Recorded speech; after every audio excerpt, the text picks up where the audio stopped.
vous allez écouter une musique, vous vous rappelez, on a parlé du Grand Cactus, une émission de la RTBF, radio-télévision belge, et il y a eu une formidable parodie de la chanson très connue d'Indochine avec Christine and the Queens, vous voyez, j'ai Christine Kelly, je l'aime beaucoup, c'est pour ça que je la cite. Et puis ils ont parodié ça et il y a eu des conséquences, hein. On va en parler tout de suite. Sud Radio Berkov dans tous ses états, les perles du jour. J'ai pas envie de la voir nue, et même habillée non plus. Je suis une fille ou un héros, moi un lapin qui se sent poisson. Et on comprend plus bien, et on comprend plus bien. Je suis une tranche de pain, et moi un jaune du jardin, et on comprend plus bien. Et voilà, en fait, vous savez, tous nos collaborateurs ici, par exemple, Julien, en fait, c'est un saumon d'eau douce, Julien. C'est pas lui, il s'appelle pas Julien. Et par exemple, Marie Folio. Non, Marie Folio est une herbe folle. Elle n'est pas du tout, Marie Folio, c'est pas une femme, c'est une herbe. Et je ne parle pas de Manu. Alors Manu, c'est un platane sur l'autoroute du Sud. Oui, vous savez qu'aujourd'hui, on peut être ce qu'on veut. Et moi, je suis un fourmilier tamanoir, bien sûr. Voilà, on était Céline Alonso, n'en parlons pas. Alors elle, je ne sais pas comment on peut dire, c'est une poulpe peut-être, une poulpe fiction, je ne sais pas. En tout cas, voilà. Donc, ces gens-là font, notre groupe-là, ils ont fait une chanson très drôle. Effectivement, on est bon genre et tout ça. Eh bien, même en Belgique, même en France, les pays de liberté, notre Occident libre, hein, eh bien ce 121e siècle n'a pas passé du tout.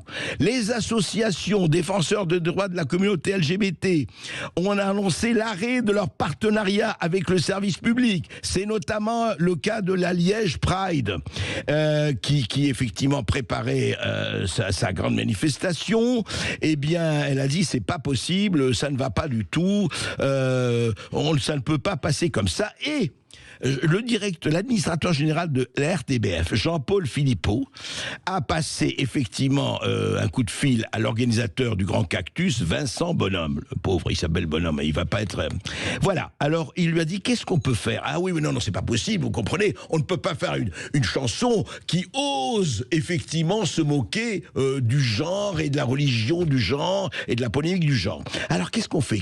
Alors il dit, c'est très simple, il dit, faites défiler l'équipe lors de la Liège Pride. Oui, ça peut être un char. Libre à eux de trouver une formule originale pour venir à la rencontre de notre public. Voilà, on va se réconcilier. Oui, allez, c'est pas grave tout ça. Mais attention, vous n'allez pas chanter cette chanson, hein, parce que si vous commencez à dire que vous êtes un héron ou que vous êtes un héron petit patapon, ça ne va pas marcher, hein, ça ne va pas marcher. Et alors c'est très intéressant, autre demande du collectif, comme quoi il n'oublie pas les bons intérêts, une aide typique pour tout mettre en œuvre afin que le groupe Indochine soit présent à la 2e édition de la Pride qui se tiendra en août 2025. Voilà.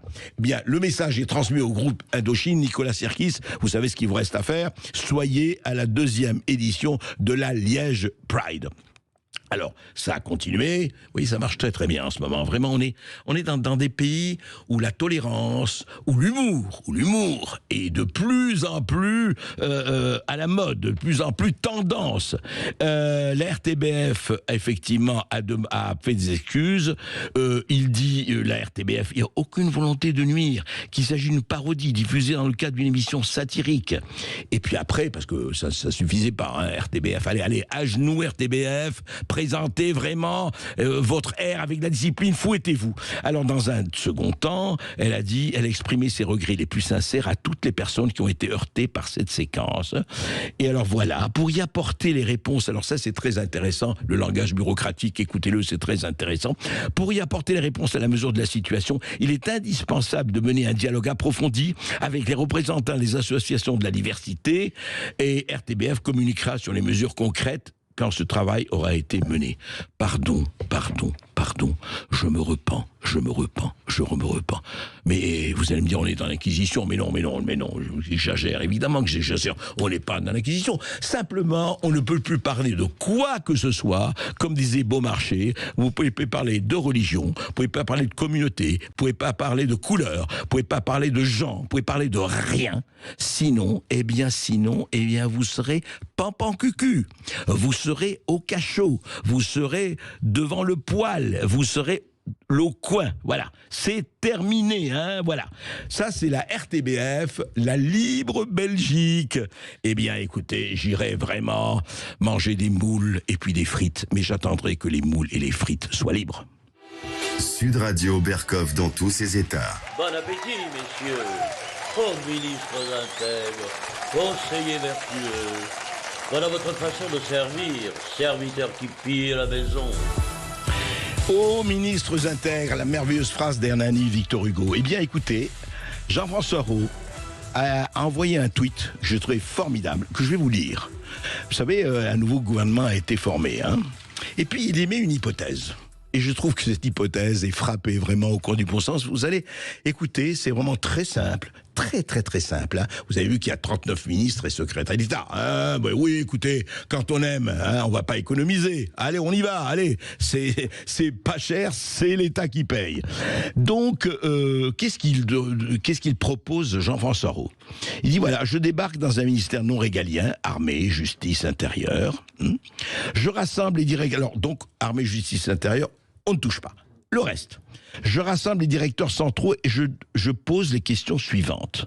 Réponse, sous 15 jours, on est sur les fondamentaux. Écoutez bien, voilà les réponses que qu'un Premier ministre, qu'un président de la République, qu'un chef, un vrai chef, devrait demander immédiatement à tous les ministres non régaliens qui sont au gouvernement. Premièrement, trouvez-moi 10% d'économies faisables en un an. Deuxièmement, donnez-moi les 3 missions prioritaires du ministère avec la répartition des coûts en face et les coûts qui ne correspondent pas aux missions essentielles. Troisièmement, donnez-moi tous les comités qui dépendent du ministère avec rôle, membres, coûts, tous les comités. Quatrièmement, donnez-moi les dépenses de consultants du ministère. McKinsey, hello, McKinsey, hello, hello. 5. Donnez-moi les 10 postes clés du ministère, leur origine, leur ancienneté dans le poste. 6. Donnez-moi les 10 associations qui font le plus de lobby au sein du ministère ou avec quel contact privilégié, nominatif et le détail des modes d'intervention. Vous voyez, 6 questions. 6 questions extrêmement simples et c'est là déjà la révolution. Que un jour, en 50 ans, personne n'a fait cela, vous dit à quel point nous sommes dans l'abîme et dans quel trou. Eh bien voilà, la chose la plus importante à faire, c'est très simple. Jean-François Roux donne cela. 6 questions, réponse sous 15 jours.